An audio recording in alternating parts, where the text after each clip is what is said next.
పరమాత్మ యొక్క కదలికలే ఇవన్నీ. ఆ స్త్రీ పురుషుల యొక్క సంయోగం వల్లే ఓ స్త్రీ కానీ పురుషుడు కానీ లోకంలోకి వస్తుంటారు. అదే పరమాత్మ యొక్క మాయ చేతనే ఇదో ఈ సత్వ నేను చెప్పుకున్నాం కదా, 3 గుణాల యందు క్షోభ ఏర్పడి ప్రపంచం కాస్త తయారవుతోంది ఇవన్నీ. సో అంటే అంతటా పరమాత్మనే చూడుకు తప్పించి నువ్వు అనవసరంగా ఇల్లు ఉత్తముడు అలా వాడు ఇల్లు వీడని చెప్పి నామరూపాలు చూడకు. అర్థమవుతుందా?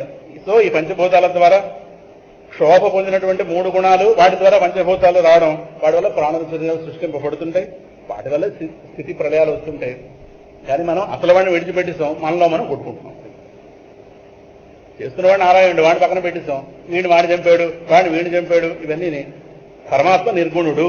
సరేనా? ఈ జగత్తు యొక్క సృష్టి లయం వీటి విషయంలో పరమాత్మ సాక్షిభూతుడు. అంటే అయస్కాంత సన్నిధిలో ఎలాగైతే స్ఫూర్తి కదులుతుందో అలాగే ఆయన యొక్క సన్నిధి చేత ఇవి లోకాలన్నీ నడవడం జరుగుతోంది, తిరిగి మళ్ళీ ఆయనలోకి వెళుతుంటాయి. అందువల్ల ఆ పరమాత్మ యొక్క సంకల్ప శక్తి చేత ఇందాక చెప్పినట్టుగా ఒక్కసారి ప్రళయంలోంచి ఇంకా సృష్టి రాబోతున్న సమయంలో సంకల్ప శక్తి ఆయనలో బయలుదేరుతుంది, జగత్తును తయారు చేద్దామని. ఆ సంకల్ప శక్తి ఎత్తి రాగానే వెంటనే 3 గుణాలు ఒక్కసారి క్షోభ పొందగానే వెంటనే జగత్తు సృష్టి తర్వాత స్థితి లయం కలుగుతుంటాయి. అందువల్ల పరమాత్మ సృష్టికర్త లయకర్త కాకపోయినా సృష్టి స్థితి లయాల హేతువు. ఎందుకు ఆ మాట చెప్పారంటే మనం చేసేదానికి పరమాత్మ చేసేది తేడా ఉంది. మనం ఏది చేస్తున్నా మనకన్నా వేరుగా చేస్తున్నాం, పరమాత్మ ఏది చేస్తున్నా తనలో భాగంగా చేస్తున్నాం.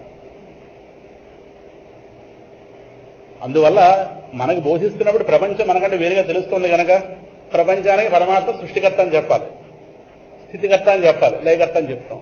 పరమాత్మ కోణంలో ప్రపంచాన్ని చూస్తున్నప్పుడు ఈ ప్రపంచం ఆయనకంటే వేరుగా లేదు, ఆయనలో.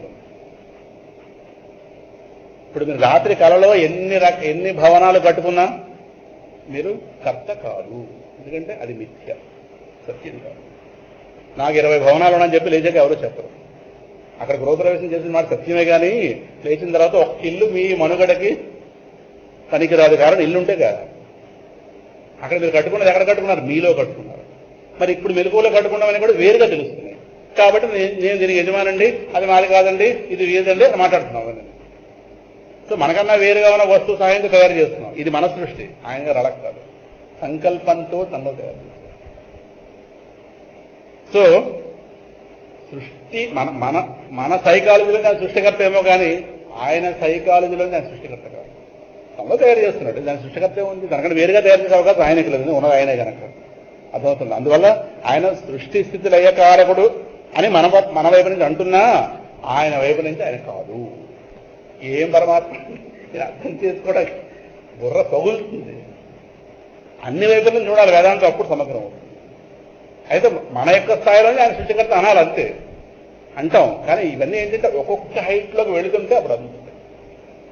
ఒకరోజు అన్ని అర్థమైపోవు, దాన్ని ఉపాసించాలి. ఉపాసిస్తే పరమాత్మ ఏంటో అర్థమైతే అప్పుడు ఆయన వైపు నుంచి ప్రపంచాన్ని చూడడం. బాగా గుర్తుపెట్టుకోండి, ఇటువైపు నుంచి పరమాత్మను చూడడం గొప్పదే కాదంటలేదు. పరమాత్మ వైపు నుంచి జగత్తుని చూస్తే అది చాలా తేలిక. అప్పుడు జగత్తు మీ చేతిలో పిల్లి అయిపోతుంది ఏది ప్రపంచం. ఇట్ని చూస్తే ఎంతో కొంతమంది పెద్ద పుల్లే మనం పనిచేస్తాం అని గొప్పవాడే, దీనికి కారణమైన వాడు కరెక్టే. అట్ని చూసి చూడండి అయితే ఈవిడ గారు ఆగడాలు అక్కడ అవుతాయి. ఆ దృక్కోణం మారాలి. ఆ మారాలంటే బోధ వల్లే వస్తుంది. బై టీచింగ్ ఓన్లీ మన దృష్టిని అట్ని చూపించాలి. బోధ చేసే సహాయం ఎంత అంత కాదు. వేదాంత బోధ ఉంది, అది ఎక్కడి నుంచి ఎక్కడికో తీసుకెళ్తుంది అంతే. అందువల్ల ఆయన గారు కారకుడు కాకపోయినా కారకుడు అవుతున్నాడు అని 2 మాటలు అక్కడ చెప్పేశారు. ఇది అర్థం కాలేదనుకోండి వెర్రెత్తిపోతుంది. అంటే వెర్రెత్తిన వాళ్ళని కనుక చెప్తున్నాం. అప్పుడే మాట అంటాడు, అప్పుడే మాట కాదంటాడు. ఎలాగని క్షోభ పడ్డాం వీటన్నిటికీ. సృష్టి ప్రారంభంలో గుణాల క్షోభ ఏమో తెలియదు కానీ వేదాంతం అర్థం చేసుకోవడానికి పడిన క్షోభ ఇంత అంత కాదు. నిద్ర పట్టిది కాదు, ఉద్యోగం నచ్చేది కాదు. ఒకసారి అయితే బస్సును గుద్దేమండి, లోపలన్నీ వేదాంత ఆలోచనలు. ఎదురుకుండా బస్సు ఉన్నమాట కనిపించలేదు, బండి మీద వెళుతున్నాను, కళ్ళకైతే నాకు దృశ్యం కనిపించట్లేదు. ఇంకా 1 ఇంచు దూరంలో ఉంది బస్సు అంతే. బ్రేక్ అయిపోతే ఏం జరుగుతున్నాం. లోపలైతే ఈ ఆలోచన వేగం తట్టుకోలేకపోతున్నాను. ఏం కర్మకాలు వేదాంతం ఆలోచన తప్ప ఇంకో ఆలోచన ఉండదు. ఎందుకురా నాకెందుకు కర్మకాలపై వేసి నాకు పోవచ్చు కదండి. వీళ్ళే మనసు కాదు, వీడు వేదాంత సారం పట్టాలి. ఏమిటో ఆ రోజు మా గురువు గారు చెప్పింది సరిగ్గా బుద్ధిలో ఏమనలేదు. ఇంకా ఆయన దోషం కాదు, నా బుద్ధి దోషం. మళ్ళీ సాయంకాలం వెళ్ళి సందేహం అడిగేయాలి. ఎప్పుడు సాయంకాలం అవుతుంది, ఎప్పుడు అడుగుతాను, ఇవన్నీ వాక్యాలు లోపల ఇమడటం లేదు లోపలికి, అది వాంతి అయిపోతున్నట్టుగా ఉంది. ఏంటో పరిస్థితి బాబా, ఓ పక్క డ్యూటీకి వెళ్ళాలి, బస్సును గుద్దేయాల్సిందే, అయిపోను ఏం జరుగుతుందో అయిపోను, మొత్తం మీద క్షణంలో ఆగింది అంతే. ఈ దేహం ఇలా ఉండాల్సింది కాబట్టి అరగక్కడ ఆగింది. ఏ పని మీద శ్రద్ధ ఉండేది కాదు, అదే ఆలోచన అదే ఆలోచన అదే ఆలోచన. అలా ఒకటి ఒక లోపల ఎన్నో పొరలు అలాగా తొలగుతూ రావాలి, ఎన్నో అడ్లు ఉంటాయి లోపల. మాకు అర్థమైందే చాలు అనుకున్న వాళ్ళు కదా, వాళ్ళ గొడవ పక్కన పెట్టండి, కానీ సారం మొత్తం పట్టుకోవాలనుకుంటే మాత్రం చాలా క్షోభం ఉంటుంది, ఎంతో పుణ్యమని ఉండాలి దానికి. దానివల్ల ఆలోచనల యొక్క తీవ్రత అలా ఉంటుంది. అందువల్ల ఆ పరమాత్మక లీలలు ఊహాతీతము అది చెప్పింది. లీల అంటే అలవోకగా చేసేదని లీల అంటారు. మనం చేసేది కర్మ, ఆయన చేసేది లీల. లీల అంటే అలవోకగా సంకల్పంతో చేసేది. మనం సంకల్పంతో అన్ని చేసేలేదు, ఎంతో కొంత యాక్షన్ ఉండాలి బయట. సంకల్పము మాట చేత మూడు కలిపితే మన పని అవుతుంది. ఆయన గారు సంకల్పంతో సృష్టి తయారైంది. అకామయత బహుశ్యాం ప్రజాయేయ తదైక్షత. నేను అనేకం వాళ్ళు అనుకున్నట్ట, ఒక్కసారి ఆ అంశం వైపు చూసేట అంతే, అయిపోయిందండి. చూడడం అంటే చేయడం అని అర్థం. ఏమంటే ఓ చూపు చూడండి అంటుంటారు, పిల్లవాడు అలా చేస్తున్నాడు అనుకోండి, అంటే ఆ రోజుల్లో, ఇప్పుడు వదిలేడు. ఏమంటే ఒక్కసారి వాటిని చూడండి అనగానే, అంటే ఈయన గారు తండ్రి చూడగానే వాడు వెంటనే పిల్లిపల్లి అయిపోతాడు. అది అంటే ఈయన గారు చూపు శక్తిందా లేదా, అంటే ఈయనకే ఉంటే మన ఆయనకు ఉండదా. అంటే పరమాత్మ సూచను అంటే ఆయన గారు చేసిన సంకల్పం వైపు చూసేట. అనేకం అవ్వాలనుకున్నాడు కదా, అనేకం అవ్వడం వైపు యాక్షన్ దిగాడని అర్థం. అంటే బాహ్యంలోకి వెళ్ళాడని కాదు, దాన్ని కాస్త ఫుల్ఫిల్ చేద్దాం అనుకున్నట్ట వెంటనే అంతా లోపలే జరిగిపోయింది. ఆయన ఎక్కడికి వెళ్తాడు బయటికి, అనంతమైన ఎక్కడికి వెళ్తాడు, రెండో వస్తువు లేదు, దాన్ని ఊహించడానికి వస్తుంది. సరేనా? అందువల్ల అది లీల, అంటే ఊహాతీతము. మనకున్నవన్నీ ఊహలు. మనస్సే మనకున్న పెద్ద సాధన. మనస్సు ఆగితే గాని వాడందడు, మనస్సు కదిలితే గాని మనకు అర్థం కాదు. మనసును కదిలిస్తేనే ఏదైనా మనకు అర్థం అవుతుంది కదా, మనసు ఆగితే గాని వాడందడు. ఈ మధ్యలో నలిగిపోతాం. అందుకే ఏం చేయాలని, మరి మనసు ఆపాలేకపోతున్నామో, మరి మనసు కదిలిస్తే దొరకదంటున్నారంటే శాస్త్ర సహాయంతో, శాస్త్రం చూపించిన మార్గంలో మనసుని కదుపు అని చెప్పారు. అలాగా ఆ బాట పట్టుకు వెళితే మనసు అక్కడ తెలుసు. ఎందుకంటే మనసు ఆపే స్థితిలో లేము ప్రస్తుతానికి, ఆలోచన చేయాలి. ఆలోచనతో పరమాత్మను పట్టుకోలేము, దొరకడు. ఆలోచనే మనకున్న ప్రధాన సాధన. అప్పుడు ఆ ఆలోచనని పెద్దల ఆలోచనలో నడపాలి. ఆ మాటలు పూర్వై పూర్వతరం కృతం స్వామి 4వ అధ్యాయంలో చెప్పాడే, మన పూర్వీకులు ఎలా బ్రతికారో అలా బ్రతుకు అర్జున అని చెప్పి. ఎందుకంటే వాళ్ళ ఆలోచన కాస్త పరమాత్మ చెంత చేర్చింది, ఆ బాటలో వెళ్తే మనం చేస్తాం. అందుకే శాస్త్ర సహాయం కావాలి. ఇష్టం వచ్చినట్టుగా ఆలోచిస్తే పరమాత్మ దొరకడు, శాస్త్రాన్ని ఎప్పుడు చూడదు. అదే శంకర భగవత్పాదుల వారు సాధన పంచకం గ్రంథంలో ఒకసారి ఇప్పుడు ఇక్కడ కూడా చెప్పుకుంటాం, ఇప్పుడు వీలేదు. తర్కం అవసరమే కానీ దుస్తర్కం కూడదని చెప్పారు. తర్కం కొంతవరకు అవసరమే, భగవంతుని అర్థం చేసుకోవడం తర్కం అవసరం, లాజిక్. కానీ ఆ లాజిక్ మాత్రం హద్దు మీరకూడదు. హద్దు మీరిందా అసలు పోతుంది. రబ్బరు కొంతదాకా లాగచ్చు, ఇంకా సాగుతోంది కదా అని చెప్పి ఇంకా చివరి గడిపోతే వస్తువు లేకుండా పోతుంది. దుస్తర్కాసు విరమ్యతాం ఒక సూత్రం, 40 సూత్రాలు 5 శ్లోకాలు చెప్పాడు మహానుభావుడు. శంకరుడు వ్యాసుడు చేసినటువంటి ఈ భూమికి చేసిన సహాయం ఉంది. మొత్తం ఆధ్యాత్మిక సాధనలు అందంగా 40 సాధనలు, 5 శ్లోకాలు, ఒక్కొక్క శ్లోకానికి 8 సాధనలు. దీన్ని సాధన పంచకం. అందులో ఒక దగ్గర ఇందులోనే దుస్తర్కాత్ సువిరమ్యత, దుస్తర్కంలోంచి బయటకు వచ్చేయాలి. తర్కం మంచిది, తర్కం ఉండాలి. ప్రతిదీ నమ్మించే ప్రయత్నం చేయకూడదు, ప్రూవ్ చేయాలి భగవంతుడు. అవుతుందా? అందువల్ల ఈ విధంగా ఆ కాలస్వరూపుడైన పరమాత్మ ఉన్నాడే, ఆయన షడ్వికార రహితుడు. ఆయనకి 6 వికారాలు లేవు. 6 వికారాలు అంటే అస్థి, జాయతే, వర్ధతే, విపరిణమతే, అపక్షీయతే, వినశ్యతి. 6 ప్రపంచంలో సత్యానికి ఉంటాయి. పుట్టకముందు ఉన్న స్థితి, పుట్టడం, పెరుగుతూ ఉండడం, మార్పులు చెందడం, చివరికి క్షీణిస్తూ రావడం, నశించుకోవడం. దేహం ఉందిగా, ఈ దేహానికి 6 ఉంది. ఈ 6 కల్పించిన వారికి 6 ఉండేవి. పట్టకారును పట్టుకున్నటువంటి చేతిని పట్టకారు పట్టుకోలేదుగా. ఇప్పుడు ఆ చేతిని ఇంకో పట్టకారు పట్టుకుందా? లేదు కదా. ఆ చేయి ఫ్రీగా ఉంది కాబట్టి ఈ పట్టకారుని పట్టుకుని ఈ పట్టకారిని కింది పట్టుకుంది. అలాగే ఆయన గారు ఏ వికారాలు లేనివాడు, ఆయన యొక్క సృష్టిలో ప్రతిదానికి 6 వికారాలు పెట్టాడు. అందుకే ఈ ప్రపంచంలో ఏ వస్తువుని మార్పు చెందకుండా ఆపడం మన తరం కాదు, అవకాశం లేదండి. ఎంత గొప్పదైనా మార్పు చెందిపోతుంది. అయితే కొన్ని వెంటనే మారుతాయి, కొన్ని వెంటనే కొంచెం టైం పడుతుంది. కొబ్బరికాయ వెంటనే కూలిపోదు, టైం పడుతుంది. ఈ తెల్లారిసరికి వాడిపోతుంది. అంటే మార్పు వేరే కనిపిస్తుంది, అలా ఉంటుంది. సరేనా? ఇప్పుడు పర్వతం ఉంది, మారినట్టు కనిపించదు పెద్దగా, కానీ ఒకనాడు ఇది లేకుండా పోతుంది ప్రపంచంలో భాగంగా. కానీ ఒక 50-60 తరాల వాళ్ళు మాత్రం చూస్తుంటారు సింహాచల పర్వతం ఆనాడు కానీ ఒకనాడు ఇది లేకుండా పోతుంది. లోపల అంతర్గతంగా మార్పు ఉంటుంది, బయటకి ఒకనాడు లేకుండా పోతుంది. ఇలాగే ఉంటుంది ప్రపంచం. అందువల్ల పరమాత్మ ఆది మధ్యాంతాలు లేనివాడు. ప్రపంచంలో ప్రతిదానికి ఆది మధ్యాంతాలు పెట్టాడు. ఆయన గారు ప్రపంచంలో ఎలా మజిలీ చేస్తున్నాడంటే, ఒక ప్రాణి ద్వారా మరొక ప్రాణికి జన్మనిప్పించడం, ఒక ప్రాణి ద్వారా మరొక ప్రాణికి జన్మనిస్తూ సృష్టికర్త అవుతున్నాడు. ఆయన డైరెక్ట్ గా పిక్చర్లో కనిపించడు. నా అమ్మ ఏమిటండి, మా నాన్న ఏమిటండి, అసలు వాడు చెప్పారు. అలా సృష్టికర్త అవుతున్నాడు. అలాగే మృత్యు రూపంలో ఒక ప్రాణి చేసి మరో ప్రాణిని తీయించేస్తున్నాడు లోపం. లేడండి పులి చంపిస్తుందండి. ఆ పులికి లేడిని చంపడానికి ప్రేరణించిన వాడు లోపల వీడే. పులి రూపంలో చంపినవాడు వీడే, కానీ వాడు పైకి రాడు. తెర వెనగాది నుండి ఇది చేయిస్తున్నాడు. సృష్టికర్త, లయకర్త, సంహారకర్త, స్థితికర్త. నాకు మా ఉద్యోగం పోషిస్తోందండి, మాకు మా ఇల్లు అద్దెలే మనం పోషిస్తాం అంటే పోషకర్త వాడు బయటకు రాడు.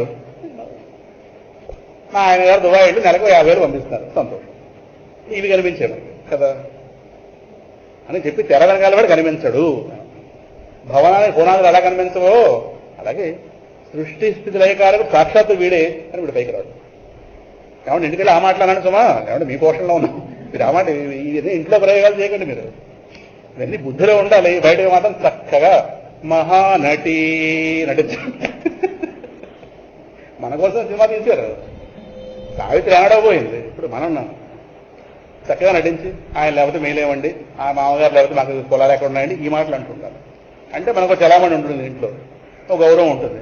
లోపల మాత్రం తీసుకోకండి, గృహస్థిలాగా నటించాలి. ఆయన పోల్చాడు అనుకోండి, ఈ పాట పెడతాడు మహానటి. కాలస్వరూపుడైన పరమాత్మ సమస్త ప్రాణుల్లో సమానంగా. నేను సినిమా చూడలేదంటే విన్నాను, ఆలాప విన్నాను. అందరూ నటులే ప్రపంచం. ఇప్పుడు సావిత్రి దాకా అది మన నటులం కదా. ఆవిడ గొప్ప ఏమిటి, అర్ధాంతరంగా పోయింది అన్యాయంగాను. ఆవిడ మనం చెప్పకూడదు, సినిమాలో కనిపించింది కాబట్టి. ప్రతి ఇల్లు సినిమాలో నటన ఎక్కడ లేదు, లోపల ఒకటి బయట ఒకటి. అదే నటన అంటే అంతే కదా. లోపల సుబ్బారావు, బయటకేమో రామారావు. ఇదే నటన. బీరవాలో డబ్బు ఉంటుంది నోట్లో, అబ్బే డబ్బు ఎక్కడుంది మన ఇంట్లో, లేదు అంటాం, ఉంది బీరవాలో. అదే నటంటే.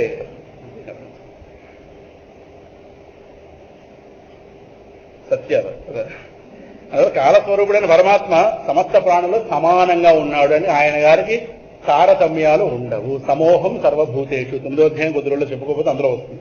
ఆయన శత్రువులు మిత్రులు లేదు. నమే ద్వేష్యోస్తు నప్రియ, భగవద్గీత శ్లోకం ఆల్మోస్ట్. ఆయన శత్రువులు లేరు, ఏం లేరు. గాలి వీచినప్పుడు ఎలాగైతే దుమ్ము గోడ మీకు లేస్తుంటుందో అలాగే సమస్త ప్రాణులు వాళ్ళ కర్మలకి అధీనులై కాలగతిని పొందుతుంటారు. నీ తమ్ముడు వాడి చేతిలో పోవడం వాళ్ళ కాలగతి. నువ్వు వెళ్ళి వాడి మీకు తినగలుగుతావేంటి కదా. అంటే అవి తమ కర్మానుసారం సుఖ దుఃఖాది ఫలాలు అనుభవిస్తారు ప్రతి వాళ్ళు. ఆయన సర్వసమర్థుడు. తమ కర్మల చేత బంధింపబడిన జీవులు ఎవరైతే ఉన్నారో వాళ్ళ ఆయువు యొక్క వృద్ధి కానీ క్షయాన్ని కానీ పరమాత్మ విధిస్తుంటాడు. కావాలంటే ఆయువు పెంచగలడు, తగ్గించగలడు. మార్కండేయుడికి ఆయువు పెంచలేదా. అందుకే తక్కువ ఆయుష్తో పుట్టినా వాళ్ళు సరైన భగవత్ సాధన చేస్తే, పెద్దల ఏడల గౌరవం ఉంటే, పెద్దలు రాగానే లేచి నిలబడడం, వాళ్ళకి నమస్కరించడం, వాళ్ళ చేత ఆశీర్వదింపబడ్డాడు అనుకోండి ఆయుష్ పెరుగుతుంది. వాడు అంటారుగా ఆయుష్మాన్ భవ అంటారు, అంటే 100 ఏళ్ళు బతకమని అర్థం. మరి పెద్దల మాట వృధా పోకూడదు. మరి వాళ్ళ దగ్గర ఆ మన్నన పొందాలి. అది ఒకటి. ఆ పొందే విధంగా ప్రవర్తించాడు అనుకోండి, అయితే ఒకటి వాడికి పోయావు ఉంటే ప్రవర్తించదు. అది ఒకటి. వాడికి ఉండే పోయావు ఉంది అనుకోండి, భార్యకి నమస్కారం పెట్టాలంటాడు అని పోతాడు. ఒకవేళ చేస్తే కనుక తప్పకుండా ప్రారంభం మారుతుంది, సందేహం లేదు. పెద్దల మాట వృధాగా పోదు. ఉన్నాయి మరి ఇవన్నీ. అంటే ప్రారంభం శక్తివంతమే కాదంటలేదు, కానీ ప్రారంభాన్ని కూడా దాని వేగం తగ్గించుకోవడానికో, దాన్ని ఎంతో కొంత మలుచుకోవడానికో, ఎంతో కొంత అటు ఇటు షఫుల్ చేసుకోవడానికో పరమాత్మ సాధనలు ఇచ్చాడు లోకంలో. ప్రారంభం అతి బలీయం కరెక్టే. ఎవడికి? పరమాత్మను పట్టుకున్నవాడికి పరమాత్మ వేగం తగ్గిస్తాడు. అవసరమైతే కర్మల వరసలు మారుస్తాడు, లేదు తట్టుకునే శక్తి ఇస్తాడు. చాలా సరిపోయింది. నేను తట్టుకునే శక్తి మాట్లాడింది. ఎన్నొచ్చి మీద పడినా అస్సలు మనిషి కదలకుండా ఉంటాడు. చాలదా నన్ను పెద్ద స్థితి అదే నన్నది కదా. ఏదైనా చేయగలడు, కానీ ఆ ప్రభువు మాత్రం స్వయంగా వృద్ధి క్షయరహితుడు. ఈ లోకంలో ఉన్న వాళ్ళందరికీ వృద్ధి క్షయం ఉన్నాయి. అది దేహపరంగా అవచ్చు, ఆయుపరంగా అవచ్చు. ఆయన గారికి పెరుగుదల లేదు, జరుగుదల లేదు. అని చూడండి, వాడి దగ్గర లేనివని ఇక్కడ పెట్టాడు. ఎంత గడుచువాడు. అది కోపం రావాలి పరమాత్మ అంటే అర్థమైతే. ఆయన దగ్గర లేనివి తెగుళ్ళని ఇక్కడ తీసుకొచ్చి పెట్టాడు. సరే, దరిద్రం అంతా ఇప్పుడు ఎదుర పెళ్ళి అయితే మధురమైన పదార్థాలన్నీ వచ్చిన వాళ్ళని వడ్డించి ఇంక వేస్ట్ అంతా వెనకాల పడేస్తారు గోడవసలు.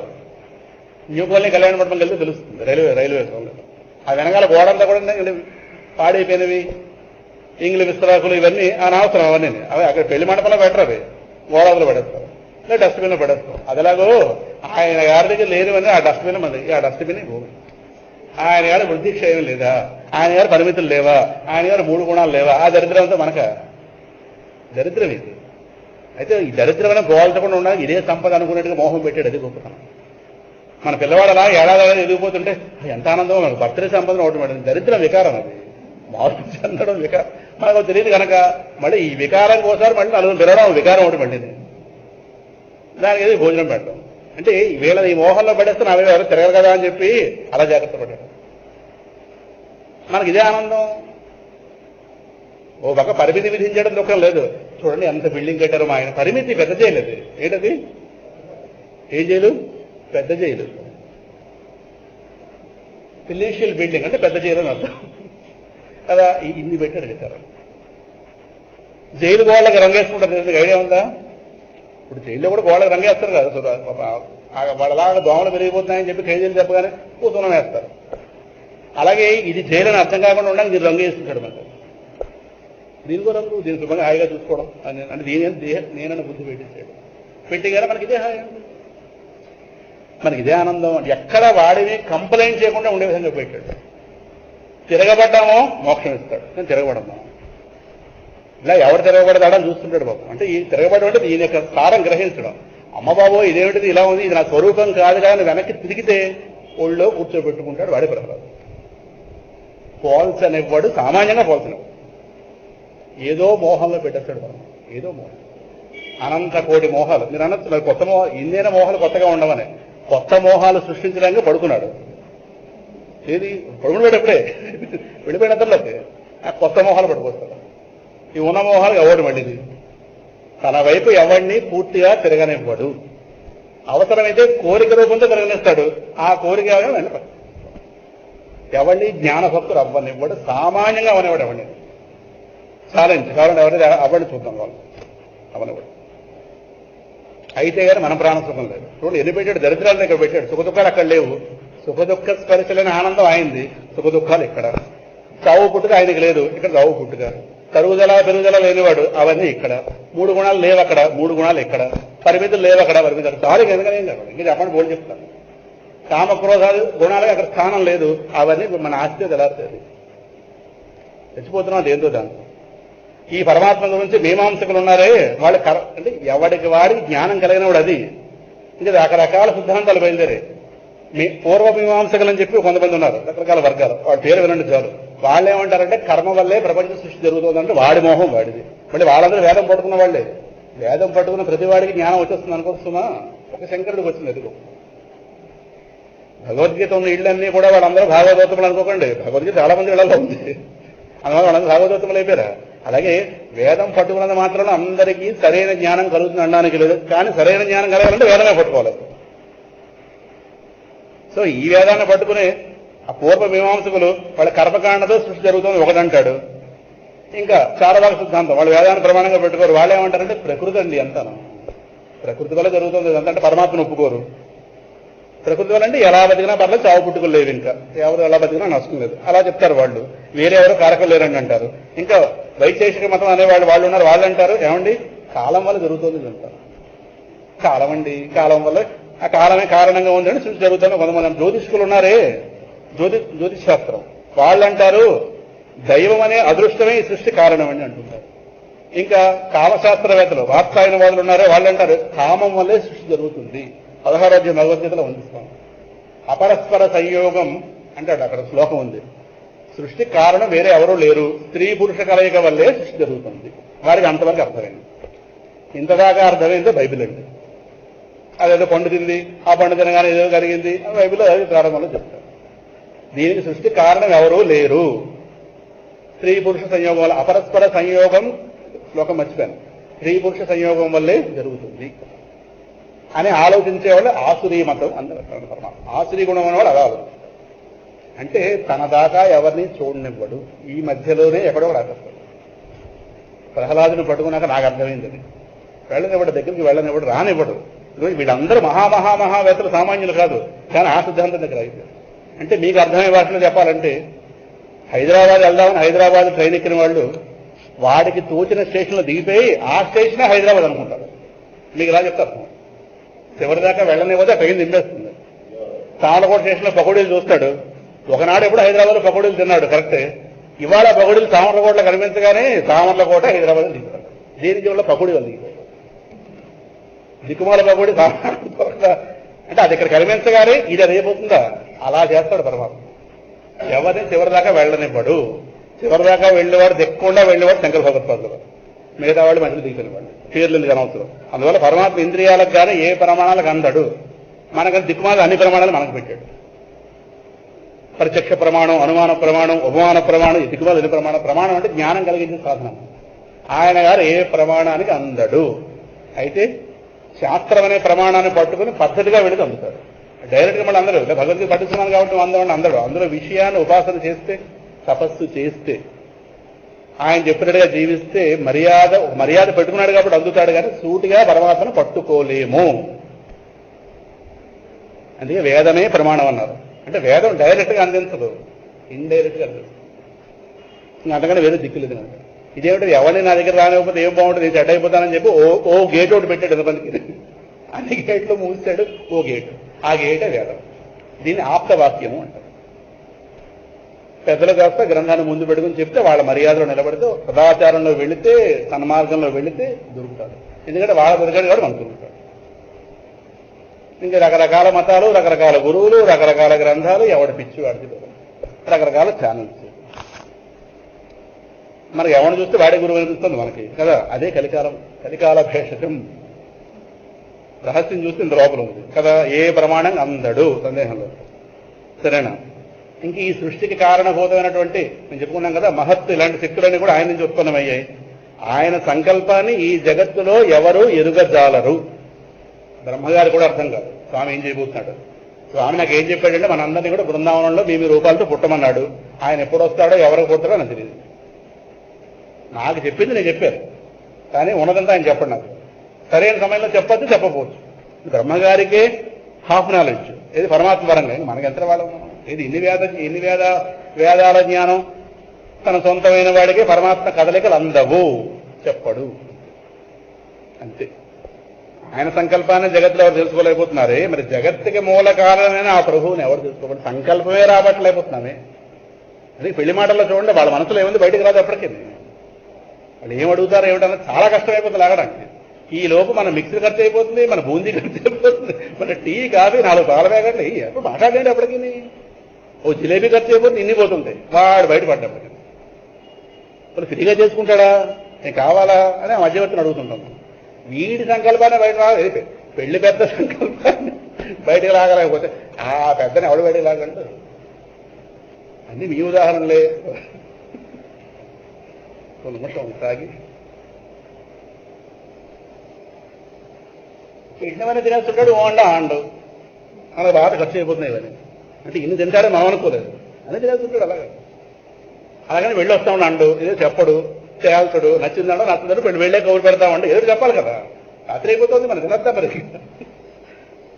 మన రాత్రి అయిపోతే మనం తిని పడుకోవాలా, కదలడు.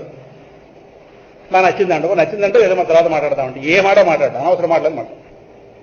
సీతమ్మదారు ఎప్పట్లో కట్టి ఉంటారండి ఇవన్నీ అంటుంటారు. నీకు ఎందుకు అవన్నీ ఏదో మాట్లాడదు మాట్లాడదు.